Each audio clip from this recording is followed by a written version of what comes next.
कहते हैं कि पुराने जमाने में एक गरीब मछेरा अपनी बूढ़ी माँ के साथ समंदर के किनारे एक झोंपड़ी में रहता था। माँ की आंखें चंद साल पहले ही जवाब दे गई थीं और वो बेटे की रोजी रोटी पर ही इन्हिसार करती थी। मुछेरा सुबह सवेरे जाल लेकर निकलता, दिन भर समंदर में जाल फेंकता और शाम को जो कुछ हाथ आता उसे करीबी गांव के बाजार में बेच आता। मगर उन दिनों समंदर में मछलियां कम हो गई थीं और उसकी आमदनी बस इतने की माँ का पेट भर सके। शाम को जब वो थका हारा घर लौटता तो माँ उसके हाथों पर अपने हाथ फेरती और दुआएं देती, मगर मछेरे का दिल हमेशा एक अजीब बेचैनी से भरा रहता। वो सोचता, कब तक ये जिंदगी चलेगी, कब तक माँ को भूखे पेट सोना पड़ेगा। एक दिन मछेरा बहुत दूर तक समंदर में चला गया। उसने जाल फेंका और इंतजार किया। जब जाल खींचा तो वो बहुत भारी था। खुशी से इसका दिल बाग बाग हो गया कि आज शायद बड़ी किस्मत जागेगी। मगर जब जाल बाहर निकाला तो उसमें कोई मछली नहीं थी, बल्कि एक पुराना जंग आलूद पीतल का संदूकचा था जो बंद था। मुछेरे ने हैरान होकर उसे खोला।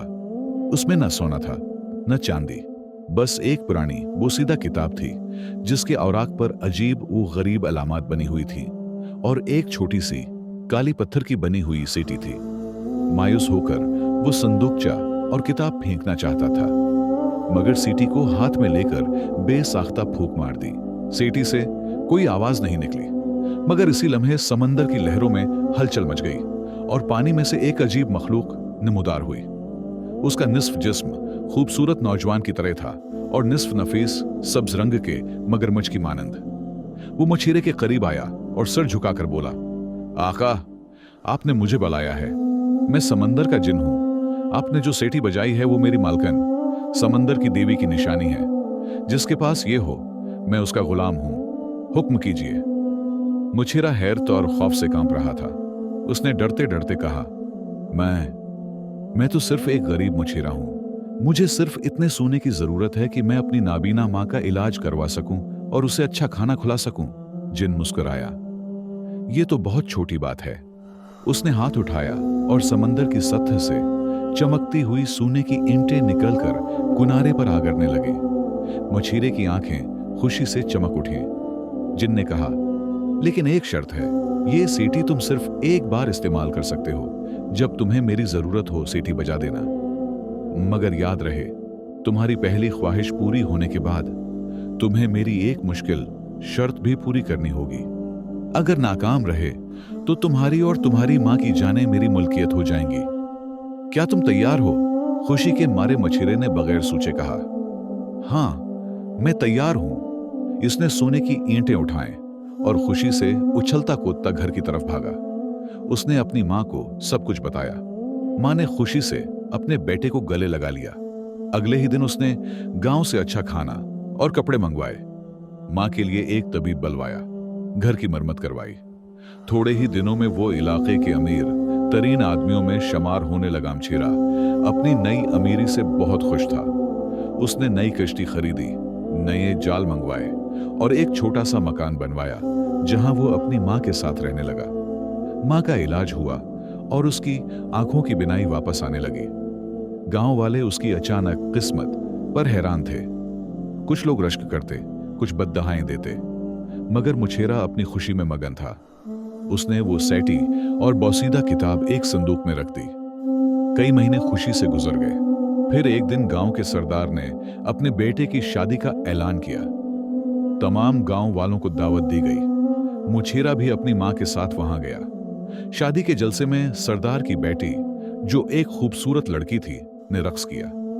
जब मुछेरे की नजर उस पर पड़ी तो उसका दिल धड़कना बंद सा हो गया। लड़की इतनी हुसैन थी कि जैसे समंदर की गहराइयों से निकली हुई कोई परी। उसका नाम नेर्थी था। मछेरा इस दिन से उदास रहने लगा। वो न खाता न पीता। मां ने पूछा तो उसने कहा, मां, मैं सरदार की बेटी नेर्थी से मोहब्बत करने लगा हूं। मां घबरा गई। बेटा, ये नामुमकिन है। हम गरीब हैं, वो अमीर घराने की लड़की है। सरदार कभी ये रिश्ता मंजूर नहीं करेगा। मछेरा बोला, मां, मेरे पास वो सेठी है, मैं जिनसे मदद मांगूंगा। मां ने रोकर मना किया। नहीं बेटा, वो जिन खतरनाक है। इसकी शर्त याद कर। पहली ख्वाहिश के बाद जो शर्त मांगेंगे, अगर पूरी ना कर सके तो हमारी जानें उसकी हो जाएंगी।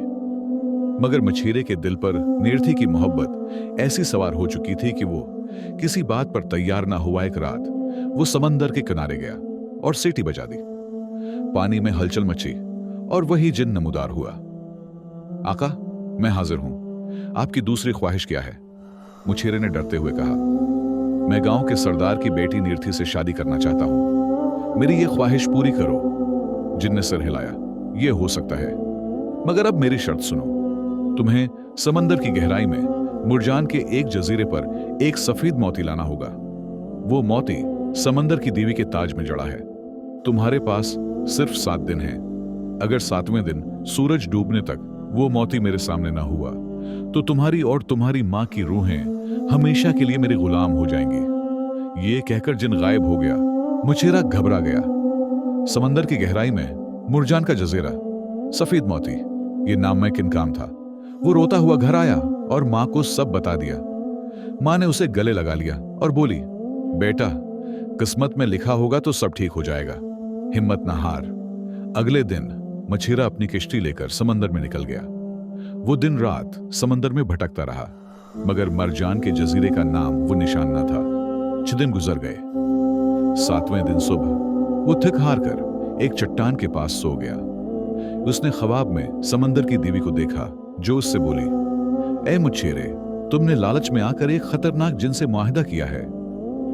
मैं तुम्हारी मां की दुआओं से रहम खाकर तुम्हें रास्ता बताती हूं। ये चट्टान दरासल एहराम की चोटी है, उसके नीचे मेरा मंदिर है। सफेद मोती वही है, मगर उसे हासिल करने के लिए तुम्हें अपनी सबसे कीमती चीज कुर्बान करनी होगी। मुछेरे की आंख खुली तो वो चट्टान एक अजीब तरह से चमक रही थी। उसने गोता लगाकर नीचे देखा। सचमुच पानी के नीचे एक शानदार मंदिर था। वो गहराई में उतरा। मंदिर के दरवाजे पर एक बड़ा अजदहा पहरा दे रहा था। मुछेरे के पास कुछ ना था। उसने अपने गले से वो पूरा नी सेठी निकाली जो उसके पास थी। उजदेह ने सेठी देखी और रास्ता छोड़ दिया। अंदर जाकर उसने एक ताबूत देखा जिस पर एक हुसैन औरत की मूर्ति बनी थी और उसके सर पर सफेद मोती जड़ा था। जब उसने मोती छुआ तो ताबूत से आवाज आई, तुमने अपनी सेठी कुर्बान कर दी, जो तुम्हारी सबसे कीमती चीज थी। अब ये मोती तुम्हारा है, मगर याद रहे, इस मोती के बदले तुम्हारी मोहब्बत की आजमाइश होगी। मुछेरा मोती लेकर बाहर आया। सूरज डूबने ही वाला था। वो तेजी से कुनारे की तरफ तेरा। जब कुनारे पहुंचा, जिन पहले ही मंतजर खड़ा था। वक्त खत्म होने में 10 पल बाकी हैं, जिन ने घूर कर कहा। मुछेरे ने हाथ बढ़ाकर सफेद मोती पेश कर दिया। जिन ने मोती लिया और एक अजीब कहकाह लगाया, शाबाश मुछेरे, तुमने मेरी शर्त पूरी कर ली। अब मैं तुम्हारी ख्वाहिश पूरी करता हूं। तुम नीरथी से शादी कर सकते हो। मगर जिन ने एक शरीराना मुस्कुराहट के साथ कहा, यह मोती लेने के लिए तुमने जो कुर्बानी दी है, इसका असर अभी बाकी है। जिन गायब हुआ और मुछेरा खुशी से उछलता हुआ घर आया। अगले दिन उसने सरदार के पास जाकर नीरथी का रिश्ता मांगा। सरदार गुस्से में आ गया। तुम्हारी हिम्मत कैसे हुई? तुम एक हकीर मुछेरे हो। मगर इसी वक्त नीरथी ने अंदर आकर कहा, अबा, मैंने ख्वाब में समंदर की देवी को देखा है। उसने मुझे हुक्म दिया है कि मैं उसी मुछेरे से शादी करूं। सरदार हैरान रह गया। आखिरकार उसने राजी होकर शादी की तारीख मुकर्रर कर दी। शादी की रात जब मुछेरा अपनी दुल्हन के पास पहुंचा तो वो देखकर हैरान रह गया। नीरथी उसे देखते ही बोली, तुम्हें मैं पहचानती हूं। तुम वही हो जिसने समंदर की गहराई से मोती हासिल किया था। मैं दरअसल समंदर की देवी की पूती हूं। तुमने मेरी जान बचाई थी जब मैं मुछली की शक्ल में फंस गई थी और तुमने मुझे जाल से बाहर निकाल दिया था। मैं तुम्हारी एहसानमंद हूं। मुछेरे को सब कुछ समझ में आया। वो जिन दरअसल एक आजमाइश थी और सेठी एक जरिया। इसकी सच्ची मोहब्बत और मां की दुआओं ने उसे कामयाब कर दिया। उसके बाद मुछेरा और नीरथी खुशी खुशी रहने लगे। मुछेरे की मां ने अपने बेटे की खुशी देखकर अल्लाह का शुक्र अदा किया और वो बोसीदा किताब जिसे मुछेरे ने फेंक दिया था, दरअसल समंदर के खजानों का नक्शा थी जो किसी और के हिस्से में आया। कहानी से सबक, लालच इंसान को खतरनाक रास्ते पर डाल देती है, मगर सच्ची मोहब्बत और नेक नीति हर मुश्किल को आसान कर देती है। जो चीज किस्मत में न हो, उसके पीछे भागना मुसीबत मोल लेने के बराबर है।